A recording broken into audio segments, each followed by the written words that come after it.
Cubas LGBTQ community celebrates same-sex marriage with pride. Conga. Chanting, socialism yes, homophobia no. Here's a summary of the article. Havana. Around 200 Cubans marched in Havana on Saturday to the rhythm of conga, a popular dance, protesting against homophobia and transphobia, and celebrating the legalization of same-sex marriage. It also defines marriage as the union between two people, rather than that of a man and a woman, while boosting the rights of children, the elderly and the disabled. It was a debt the revolutionary process owed to Cuba's LGBTQ community. Ana Clara Leon, a student parading with a rainbow flag tied around her waist, told AFP. Bioylin Ballon, a coordinator for the Transcuba network promoting trans rights, said, "It was something that all gay people were waiting for, who wanted to consummate their couple relationship." Diana Peña, who organizes the network's youth outreach, said the Conga Pride Parade suited Cuba's spirit. "It is the conga of pride. We Cubans are very much about partying, conga, fun, and this way we can express our diversity."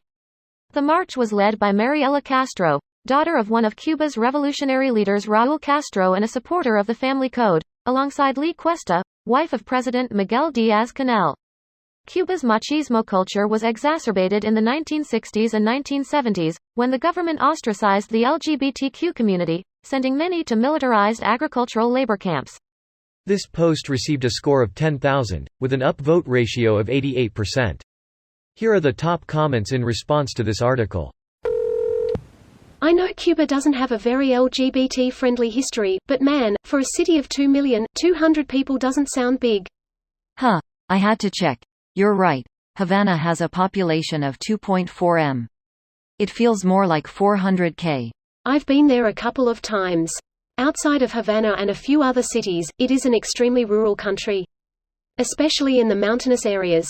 Yes, but Havana itself is nearly 2.5 m people, with very few cars and poor lighting at night.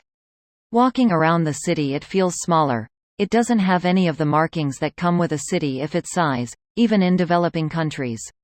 Very few cars was not my experience. Cars were everywhere. Less than 2% of the populace of Cuba owns a car, probably 10% of Havana. In comparison, about 50% of Mexico City residents own a car. It's noticeably different. Another comparison for a U.S. city, over 7,000% of Atlanta residents own a car and they all drive them at all times. Ha ha ha ha.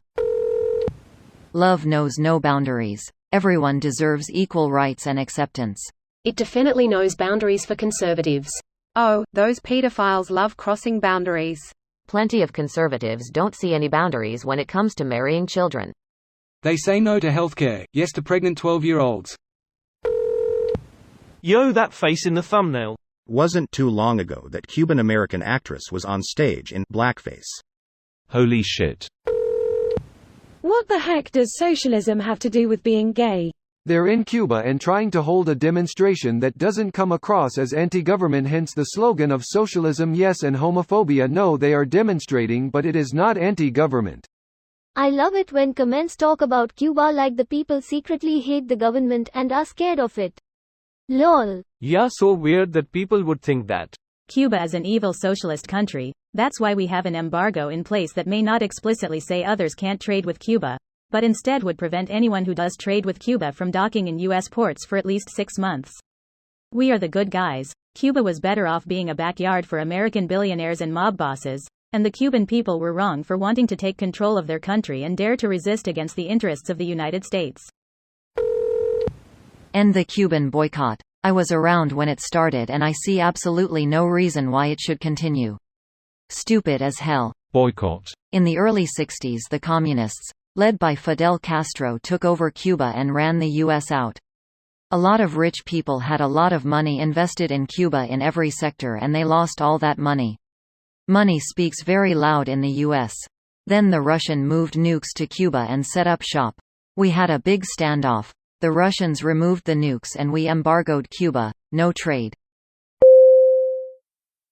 This video was automatically created by Reddit to speech. The article and comments in this video were selected from Reddit according to their upvotes, and any paraphrasing was performed by smmry.com, without any human intervention.